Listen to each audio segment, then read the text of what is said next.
Let's return to This Week in America. Here's your host, Rick Bratton.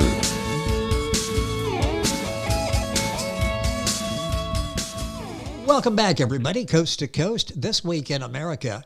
In Learning to Cherish Little Beginnings, the author James Bangaloo wishes to discuss how to cherish little beginnings as human beings.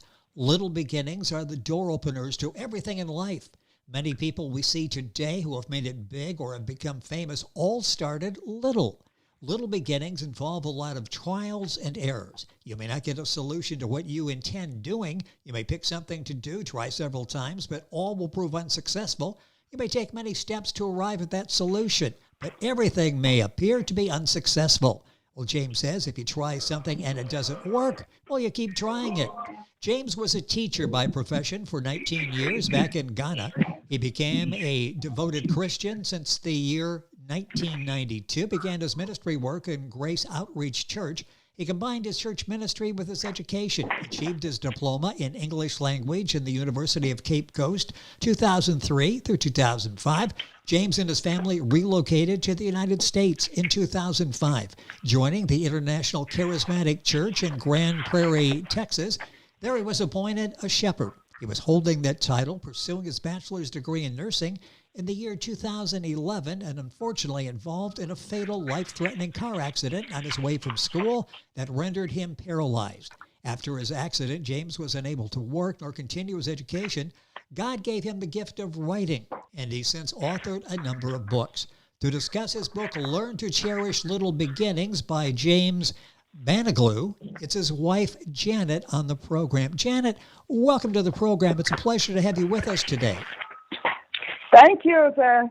Thank you. I'm very excited. I love the book and what James was able to do, and the messages that he has in this book are so important. I mentioned a message there that mentioned that he had this fascination for writing. When did your late husband realize that he had this talent to be a writer? Thank you all very much. I welcome all the listeners to our interview. Asking a question about when my late husband, may his soul rest in peace, and realized that he wanted to be a writer was after his fatal car accident, and during the his hospitalization, a lot of things happened. There was a time when he passed on, and he had to be resuscitated for a while, and it took the doctors a little time to bring him back. So after some minutes, like let's say 30 or something, he was able to come back. So by then, he has a lot of things around him, so he cannot talk to you. So after some months, he was the check and everything was removed from his throat so that he can communicate with us. So that's when he started telling us about heaven and hell, how he visited heaven and how he visited hell. And that was actually his first book. And since then, he'd been kind of trying to let everybody know about hell and heaven, So what happened, what prompted him to start writing was, there was a time he said he was sleeping and he heard a voice that told him, that's the voice of God. He said, I want you to put this writing on a book to let people know that really there is heaven and there is hell. So that's what prompted him to start writing. And since then, he has been able to author quite a number of books, which some of them are still not in the market. That's why we are pushing to see what we can do to have all his books, yes, being out there so that people can read it and see, what his potential in writing and what he wants people to do and how he wants people to be lovers of Christ and give their life to Christ. Well, so that's what prompted him. He's such a talented writer, and the book we're talking about specifically with James' wife Janet is Learn to Cherish Little Beginnings. The author is Yes. James Gbanaglo, and I'll spell this several times on the program if you're Googling. Book available at Amazon. We've got a link on our website as well. Gbanaglo is Gbanaglo. James' first name, Learn to Cherish Little Beginnings, is the name of the book, and it's so inspirational. Again, so well done, and you'll find out the other books that are available on the market that James has written. Talk about help in writing the book. Did he have any help in writing the book, and did you have any help in preparing and getting this book out there and published? Yes. Talking about helping. Yeah, with helping, since he's paralyzed from neck down, it takes the time for me, my two children, Wenam and Elinam, to kind of help him write the book, since he cannot do anything, he cannot type, he cannot write. So all that he does is when he receives the inspiration, he wakes me up. This is someone who prays a lot. He prays a lot. So during that prayer, in the middle of the night, he will wake me up. He say, "Honey, please, can you write these things down?" Because, if he did not put them down, the following day, he might forget about it. So I wake up and jot everything down. So in the morning, or maybe after my son comes back from school, he'll have him put everything down in writing. Then that's how we start. So we helped him to write everything. We are his secretary. Well, it's like a family affair that James was able to put together to get this the book done. The book is Learn to Cherish Little Beginnings. Book available at Amazon, the usual places. How long did it take then to write this book? I might say it didn't take him much time. It took him like almost a month or two, because he's that type of person. When he's writing, he just wants to finish and then start another book, because he has a lot of topics. So what he does is he can take the whole time, the whole day, writing. Kind of glancing through, calling me, "Can you change this? Can you write this?" He will tell me. Even when the children are while in school, I will be there, kind of helping him. And he has an aide, Agnes, who comes in to also help whenever he's writing. So it did not take him much time. And actually, let me keep in this, writing the book helps him to forget his pains, because he always has like a 24-hour pain on his shoulder. That when he's writing book, when his laptop is on his lap, he forgets that there is pain.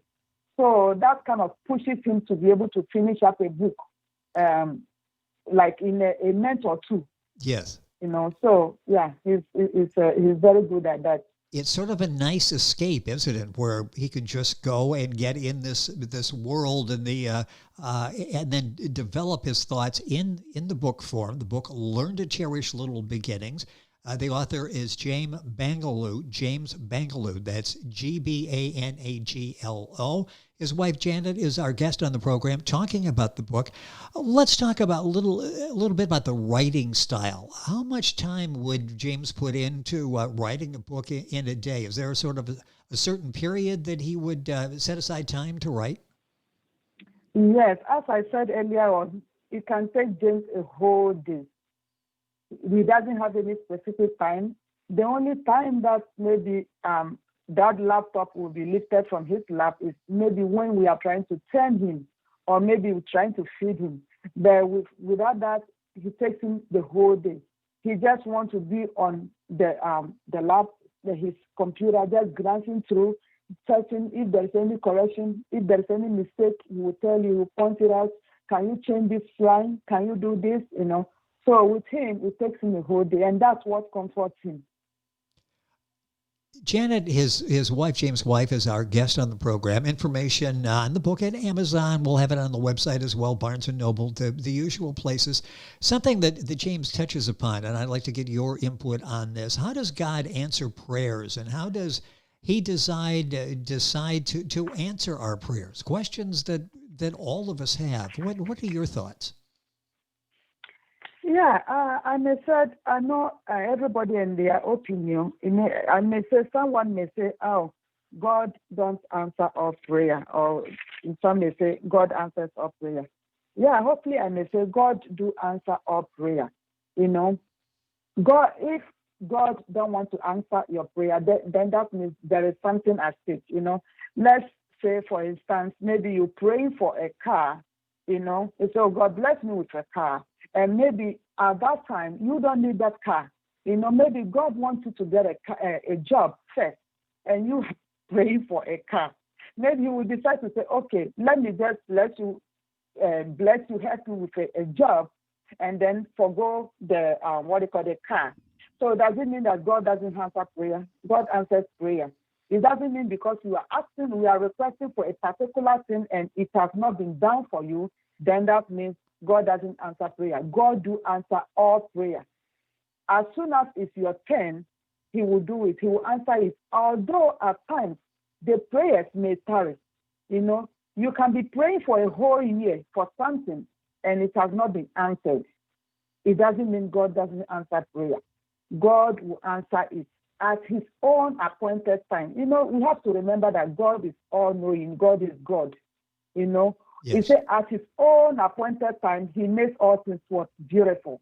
So when is the time for God to answer your prayer? God will answer. There is no single prayer that God will not answer. There is an illustration that James gave. He said the revelation of the rope with knots. That's, if you read his book, How God Answers Prayer, that's chapter 29. He was giving an example on how God answers prayer.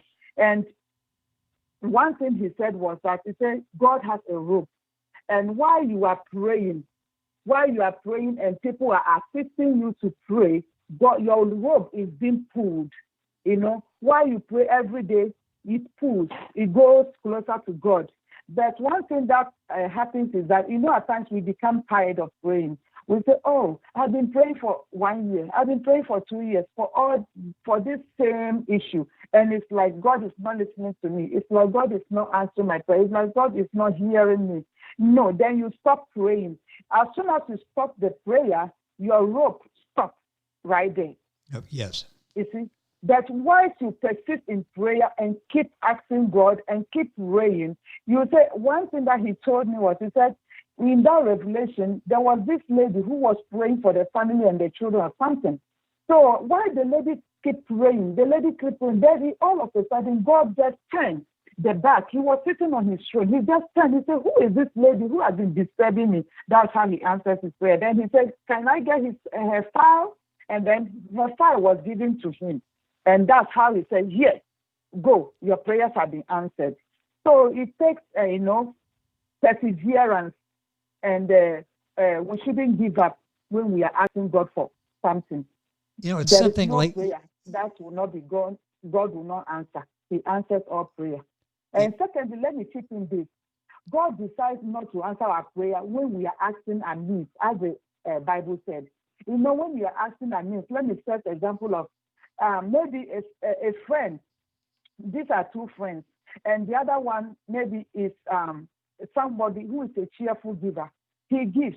God has blessed him so much to the extent that maybe any little money he gets, he gives to charity. And then you see him, maybe you don't have that much, to give, but you becoming jealous of him because God is blessing because of his generosity or something. And then yours is, oh, God bless me. I want to show him that, oh, me too, I'm somebody. Because you are asking selfishly, you are asking amiss. God doesn't answer such prayers. So that's when God decides not to answer your prayer. But if you pray fervently and pray with generosity and ask God to bless you with wholeheartedly, you wanted to help people, God will answer your prayers. Well, that's so important and something that so many people struggle with. And I appreciate you answering that question that thoroughly so we have a better understanding.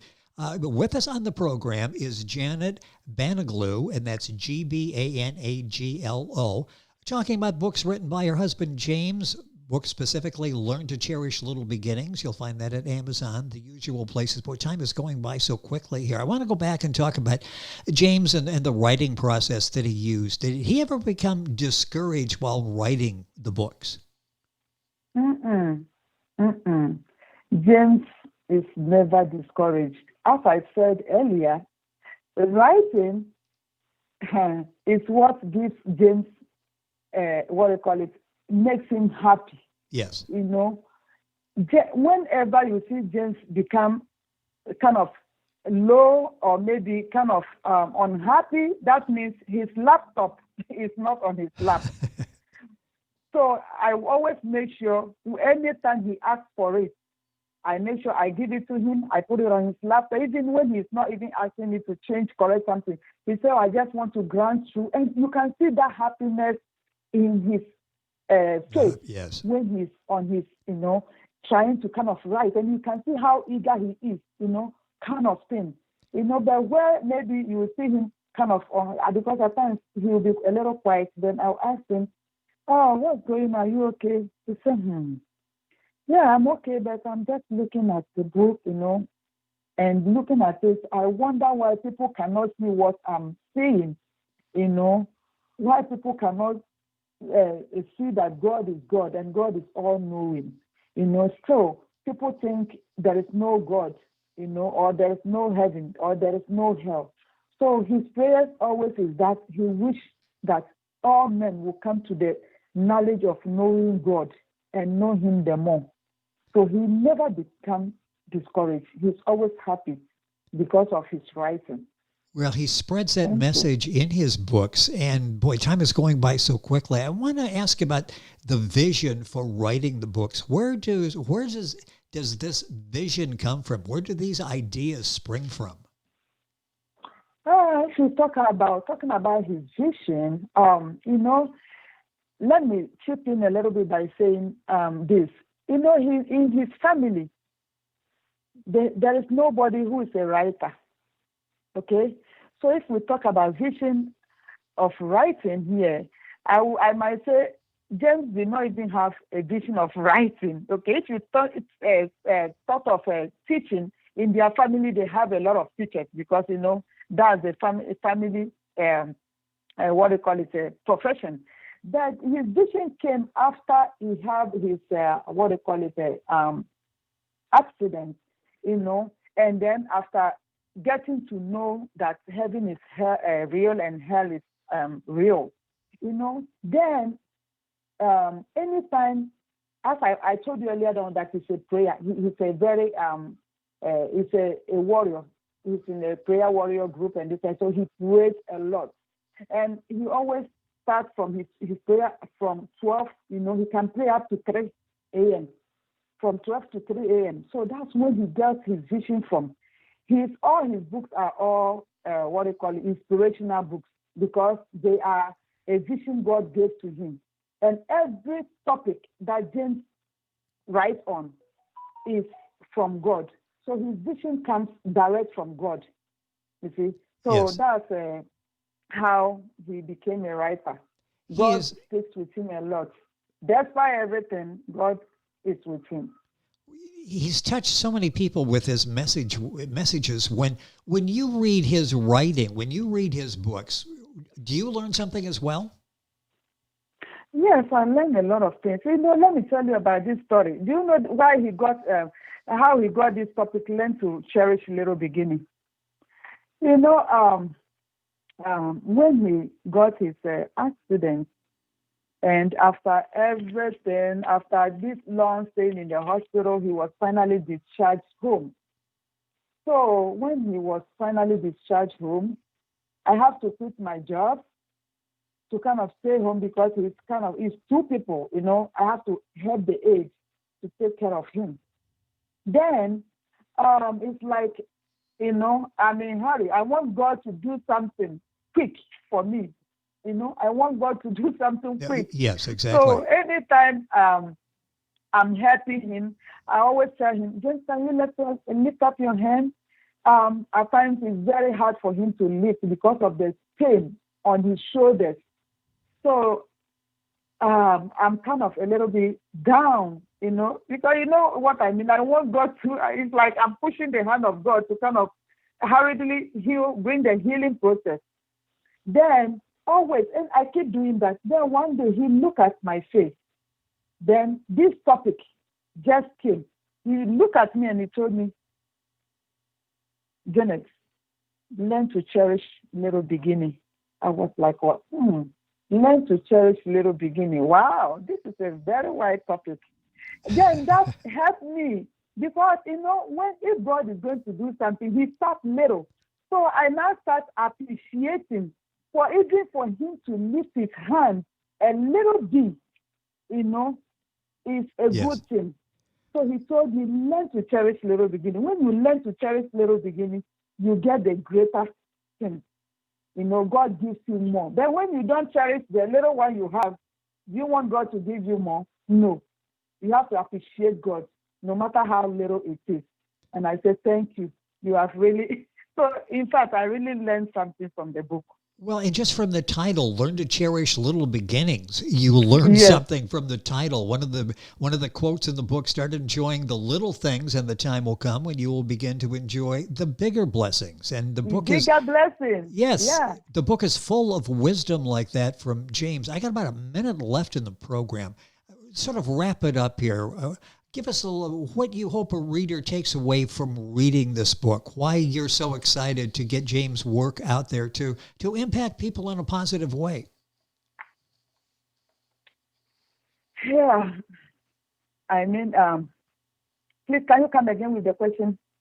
Well, yes, it just, I got about a minute or so here, and I wanted you to sort of summarize why you're so excited to get James' message out there to people, because there really is a takeaway, isn't there? I mean, and again, I guess it goes back to the title, Learn to Cherish Little Beginnings. That really is a very powerful message in a few words.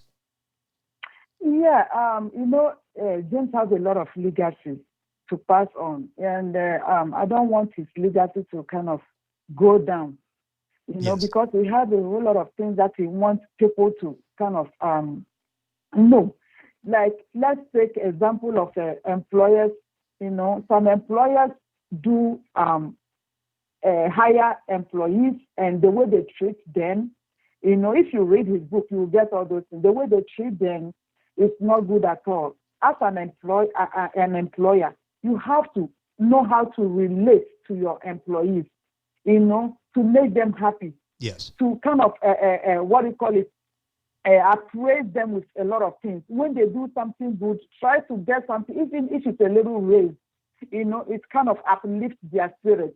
You have to know how to communicate with them. Don't say, oh, I'm the employee or I'm the boss. So you talk to your employee anyhow, looking down on them. If you read his book, you will get all those things. He shows us how to begin little, how to begin little.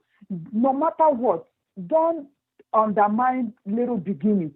He said, even if you want to begin a business and even you have $1,000, try to see how you start with it, and then with prayer, God will cause it to grow.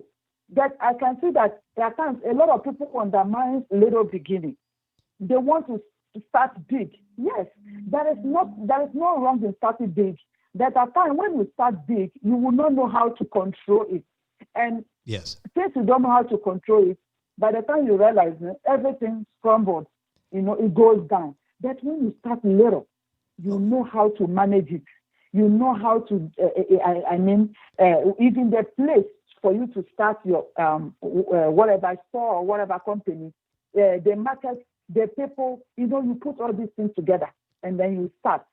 You say you shouldn't give up.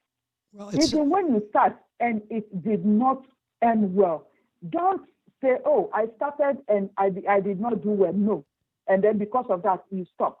Keep on pursuing, keep on pushing, keep on going on. With prayer, you will achieve whatever goal or whatever vision or whatever dream you want to achieve. Well, with God be on your side. We started talking about if you try something and it doesn't work, keep trying. That's basic, very basic and so successful. And so often we overlook that. I just love the book that James has written, Learn to Cherish Little Beginnings. The author of the book is James Gbanaglo, and that's Gbanaglo. The book's available at Amazon, the usual places. We'll have all this information on our website, thisweekinamerica.us. Our guest on the program to talk about the book is his wife, Janet. Janet, it's been a pleasure to have you on the program. Thank you so much. I really appreciate this. A very life-changing message from James that we talked about on the program today. Thank you for sharing it with us. Thank you very much. Thank you. I really appreciate you too. Thank you. It has been our pleasure. The book is Learn to Cherish Little Beginnings. All the information on our website, thisweekinamerica.us. We're back after these messages. This Week in America is online. You can visit our website, thisweekinamerica.us. Scott Pinkerton, Associate Producer of This Week in America. Jay Anderson, Segment Producer. Ben Watson, Webmaster. Otto Bechet, Director of Engineering and TV Production. This Week in America produced and is a trademark of Blue Funk Broadcasting, LLC. For information on all of our guests and to listen to this week's show, our website again at thisweekinamerica.us. And I'm Sean Bratton, Executive Producer of This Week in America.